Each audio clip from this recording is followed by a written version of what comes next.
Welcome back. Welcome back. Your man Diamond K in here, of course, on firetelevision.com, the diamondkshow.com. The Texas primary is upon us, and it marks the first midterm primary election in the United States for 2022.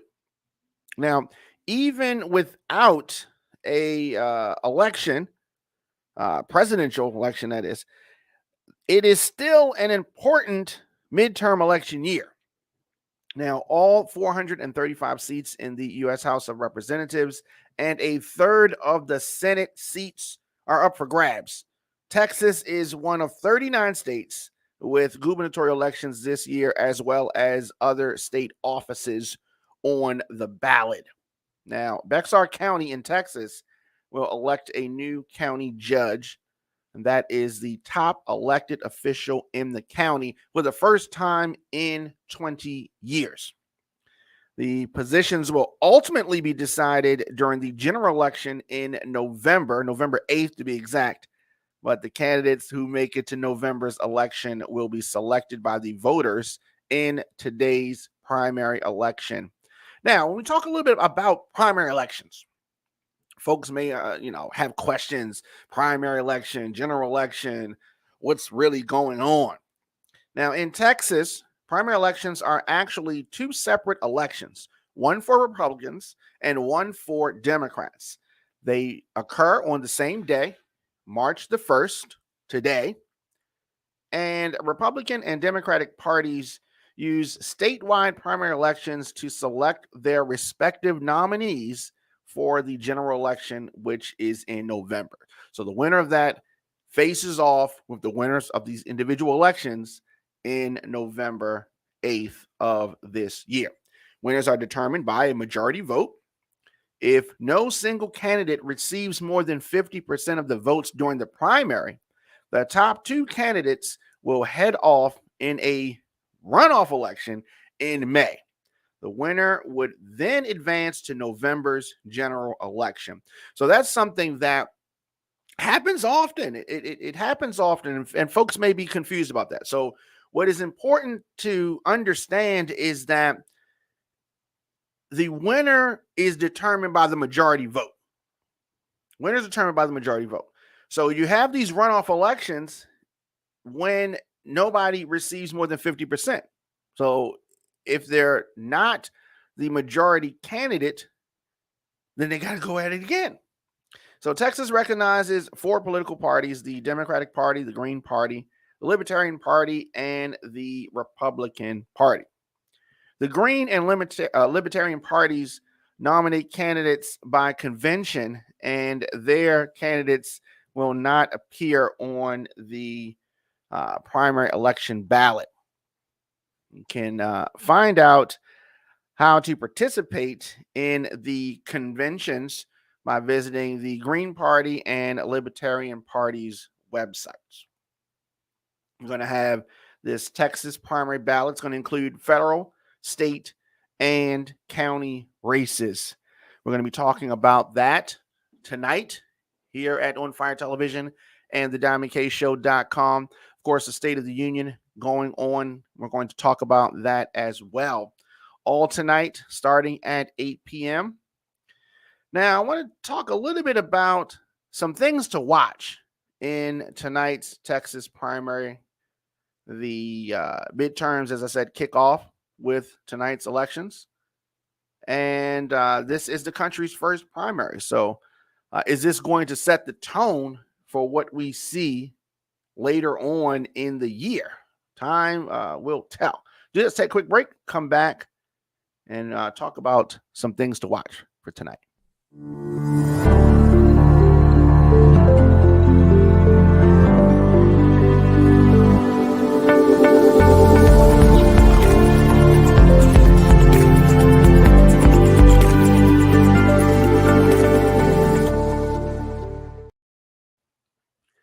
Welcome back to the Diamond K Show. This is the 2022 Texas primary election voter guide on firetelevision.com, the diamondkshow.com. Now, two big name Republicans, Governor Greg Abbott and Attorney General Ken Paxton will seek to beat back challenges from the right. In South Texas, the most conservative Democrat in the U.S. House, Representative Henry Zeller, is attempting to survive a rematch. The progressive that he is facing nearly ousted him in the primary 2 years ago. So they're going to have that rematch. The contest will be the first test on how the restrictive new voting law enacted by Texas Republicans last year will reshape the electorate. One more wrinkle in Texas: to win a primary, candidates don't just have to beat their rivals, but they have to get more than 50% of the vote. Otherwise, this goes again May the 24th in a runoff. Now, that threshold could play an important role in several House primaries. I am expecting several runoffs. Now, this is going to be the first test of the restrictive voting law. Texas is among a slew of Republican-dominated states that enacted a new law that makes voting by mail more difficult and outlaws some options. What are these options? Drive-through and 24-hour early voting that a large, state like Texas counties used in 2020. Of course, that was the pandemic, started the pandemic at least. Folks, here's what's interesting about that. When Republicans benefited from early voting, when Republicans benefited from drive-through voting, they liked it. But when they lose, then they don't like it. Today's primary will be the first election to take place under this new restrictive law. We're going to see how this works out. Now, operatives and activists across the country will be watching closely to see how the law affects primary turnout. Is it going to affect who tries to vote? Is it going to affect that? I don't know.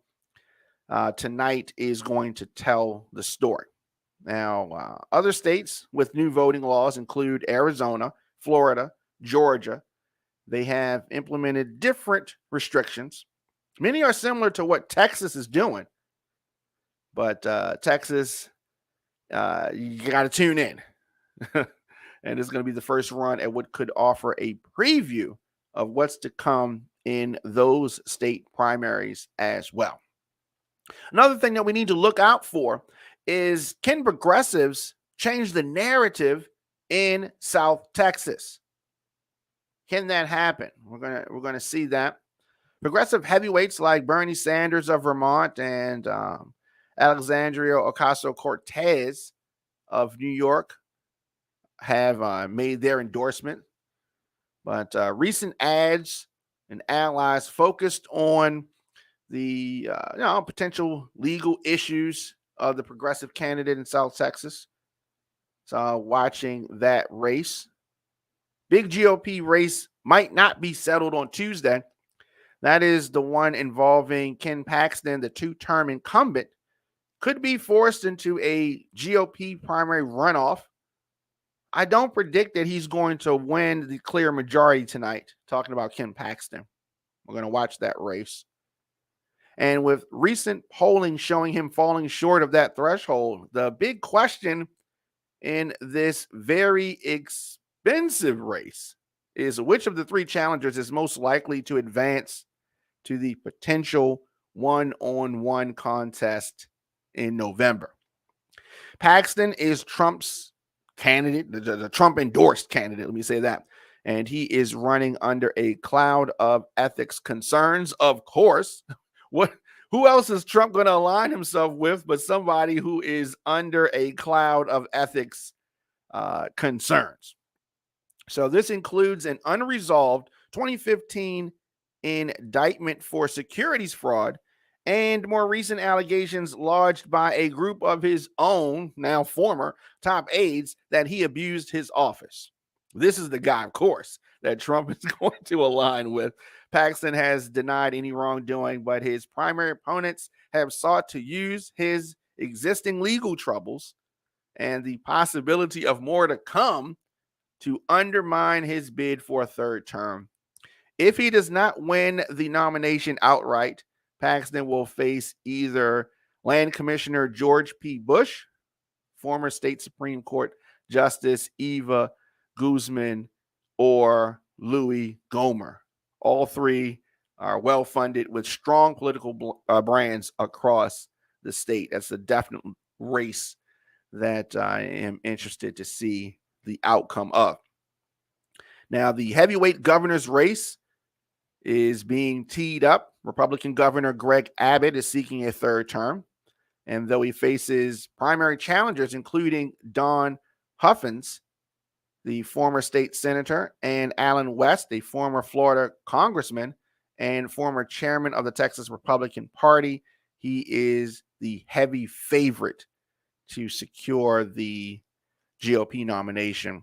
Abbott is on a collision course with Beto O'Rourke, the former Texas congressman whose near miss in the 2018 Senate race rocketed him to a national stardom, but he failed in that 2020 presidential primary run, as many remember.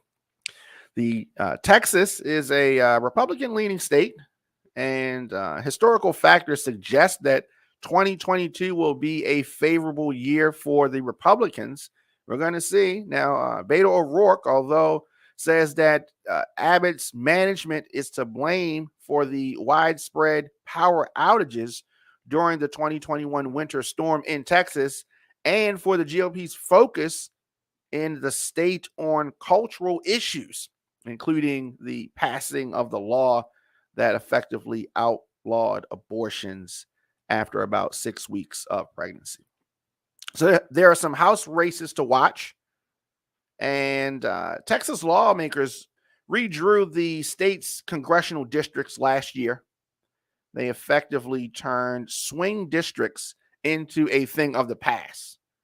Battlegrounds turned into safe seats, and some Republicans and Democrats benefited from that.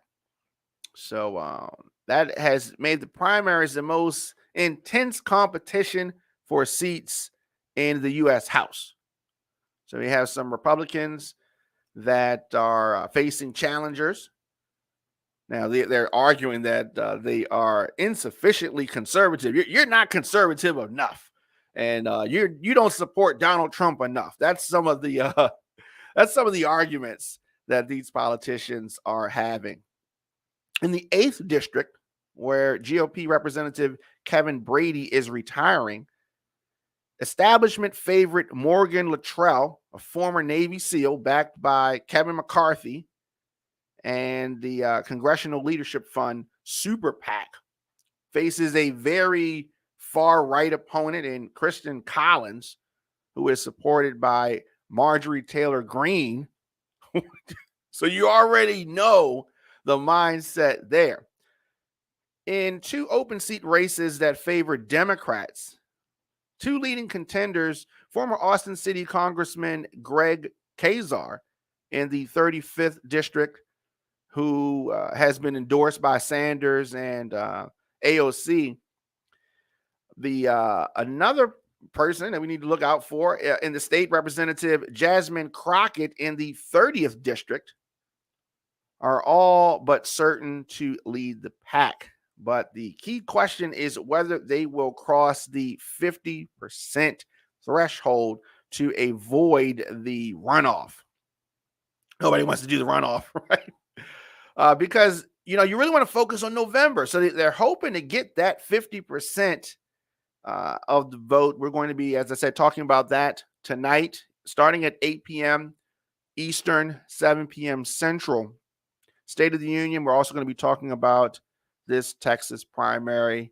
It is a very interesting time. We also are watching what is happening in Ukraine. A lot of things going on. Of course, at the Diamond K Show on firetelevision.com. We are here, thediamondkshow.com. I'll see you guys later on tonight, starting at 8 p.m.